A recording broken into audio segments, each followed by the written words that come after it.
ու մենք մեր հանդիպումները սովորաբար նաև աշնանն էինք այդպիսի շարք սկսել հանդիպումների, նվիրում էինք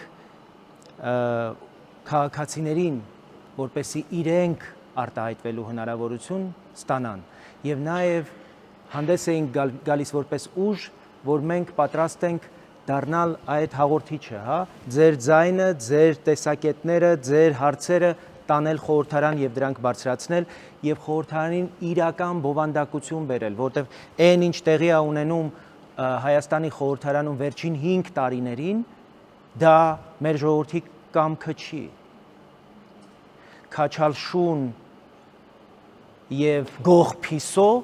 էս չի մեր ուզածը։ Մենք ուզում ենք, որպեսզի խորհրդարանը իրական առաքելությունը իրականացնի, իրական դերը կատարի։